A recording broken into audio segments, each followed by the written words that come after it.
Hi, it's Dwyer, gamblersadvisory.com. Remember, the opinion you should follow should be your own. Just consider this video to be a second opinion from a complete stranger online. Today is August the 18th, 2012. Here are the stories that interest me in the world of boxing. You know, the sanctioning body that is presiding over the Julio Cesar Chavez Jr. versus Sergio Martinez fight, the World Boxing Council, the WBC, mandates that fighters weigh in 30 days before a fight. Now keep in mind, the weigh-in is crucial because one of the best ways that you can tell how a fight is going to go is by looking at the weights of the fighters, especially when they're older. Right? An older fighter really can't yo-yo his weight, really can't, play the game that Julio Cesar Chavez Jr., a younger fighter, is playing, right? Where he will literally lose 20 pounds, make weight, then gain 20 pounds after the weigh-in, right? He'll literally enter the ring 15 to 20 pounds more than he weighed in the day before. Right?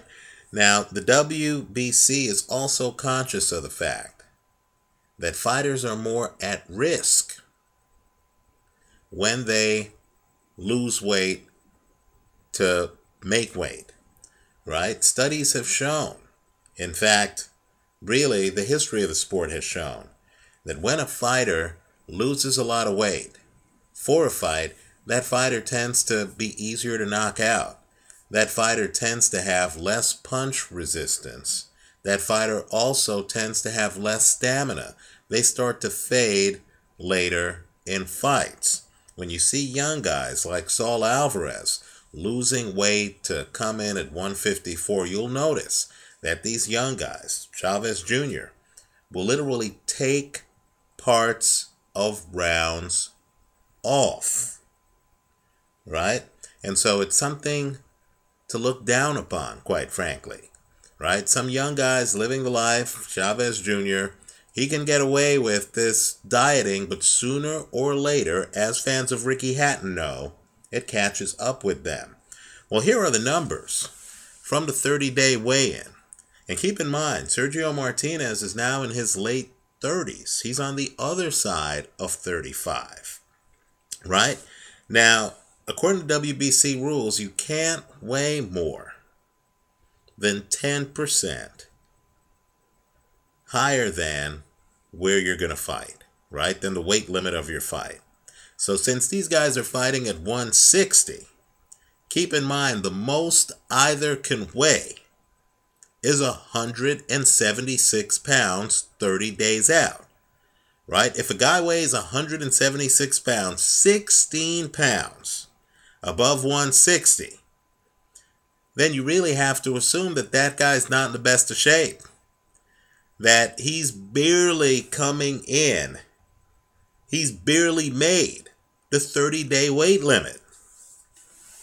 Now, it might surprise some folks to learn that according to reports, Julio Cesar Chavez came in at 176 pounds.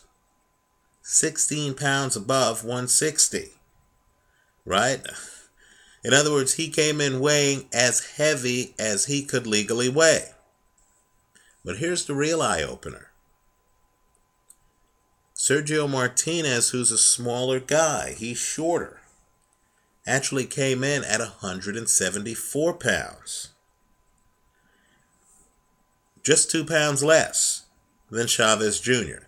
Now, to put this in perspective, understand that Chad Dawson, the champ at 175 pounds, only weighed 2 pounds more than Julio Cesar Chavez Jr. Right? And keep in mind, Chad is going to be fighting at 168. In other words, he's just 10 pounds overweight, as opposed to Martinez being 14 and Chavez Jr. being 16. Here's what this tells me. This tells me, given that Martinez and Chavez Jr. are so much overweight 30 days before this fight, this tells me that there's going to be a stoppage in the fight, right? Neither of these guys, in my opinion, is going to be able to spend the last 30 days of their training camp just focusing on strategy and technique. They're both going to have to hit the sauna. They're both going to have to take steps to cut weight, right? And given that Chavez Jr. already, in my opinion, and hey, this will sound hard, but, you know, opinions are what they are. Given that Chavez Jr. is not in the best of shape to begin with, he's looked dehydrated at some weigh-ins. And given that Sergio Martinez is on the wrong side of 35, I don't think either of these guys is going to be able to fight 3 minutes of every round. Let me go one step further. Both of these guys have very demanding fight styles. They're hard on their opponents. Sergio Martinez fights low. Martinez, in my opinion, is the much better technician. He fights low. He bends at the waist. And he's rocking, right? He's rocking. And the problem with him rocking is if you're his opponent, you don't know when he's going to throw a punch. And the thing with Martinez is he'll lead with a straight left hand, right? He'll throw power out the gate. He doesn't have to touch you with a perfunctory jab before he throws a power punch, right? So you know, just like Mariusz Wach against Vladimir Klitschko is going to have to be ready the whole fight. In his case, he'll be dodging a jab. Against Sergio Martinez, opponents always have to be ready, especially tall opponents like Chavez Jr., because Martinez throws punches at odd angles and he's coming in low. So you've got to be looking at him. You can't come in, and Martinez has foot speed and is a great athlete. So you can't come in and take rounds off against him. He'll make you pay. Likewise, Chavez Jr., in my opinion, is going to try to imitate what Antonio Margarito did to Sergio Martinez many years ago. He's a pressure fighter. He's going to be coming forward. He's going to be trying to make sure Martinez doesn't have any time to rest. Well, all I'm saying is this. Something has got to give. Let me also point out, too, that people need to realize that Sergio Martinez, as skilled as he is actually a knockout artist. Right? Just look at what he did to Darren Barker. Right? Just look at his recent fights. I know Kelly Pavlik went the distance with him. I know Paul Williams did the first time. Just look at the Paul Williams rematch. Right? Sergio Martinez, I know he looks like a nice guy. He's a huge puncher. Right? I think something's got to give here. I think both of these guys are going to try to make a statement. And since neither guy is close to being at weight 30 days out, and since Martinez is over 35 years old, and since Chavez really isn't in the best of shape to begin with, I think somebody is going to get stopped in that fight. I'm leaning toward Martinez winning it. I think he's the better fighter. I think he does more in the ring. I think Chavez Jr., unfortunately, imitates his father a bit too much. That works when you're a shorter fighter and you can get inside and rough guys up. I don't think that works when you're as tall as he is, right? I would argue that the best Chavez Jr.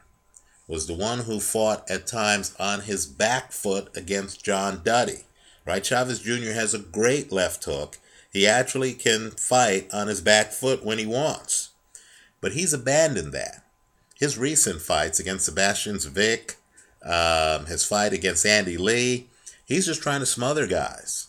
He's just trying to walk guys down. He thinks he's Antonio Margarito, right? He's given up being a boxer in favor for just being a puncher, right? And I just get the feeling that that's going to lead him to end up walking into several straight Sergio Martinez left hands, right? Understand, if you're always coming forward, right? If you're always coming forward, your opponent knows where you are, right? Being too macho has its downside. You're better off keeping your opponent guessing by being on your back foot, being on your front foot, being over here, being over there, you know, playing a Where's Waldo type game, right? And I just feel that Chavez Jr. is going to be too predictable.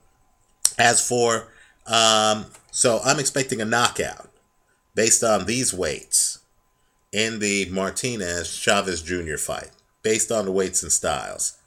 With Chad Dawson, it's a little bit different. Chad only has to lose 10 pounds.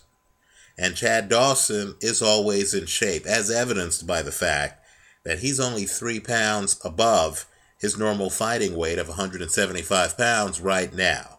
In other words, unlike the other guys who are literally 16 and 14 pounds above the 160 fighting weight, Chad's only 3 pounds above his normal 175. He's going to have to lose 8 more pounds, right? He's going to have to lose 7 more pounds to get down to 168.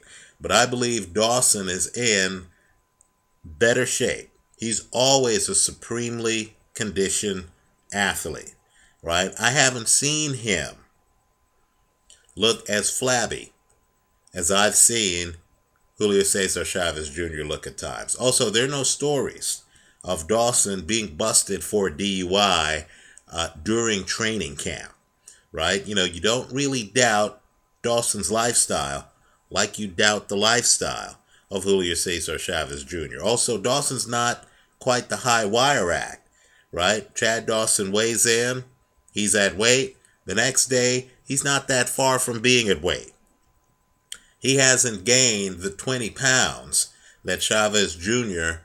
gains, right? And there are no questions, and this has to be mentioned, there are no questions about Dawson missing drug tests or not having drug tests administered after fights and stuff like that.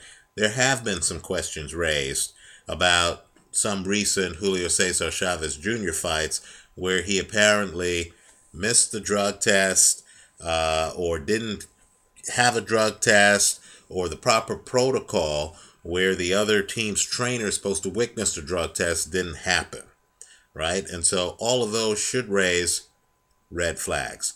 Let's see what happens as these guys try to lose weight before their fight. I'm just a bit surprised, and I have to be blunt here.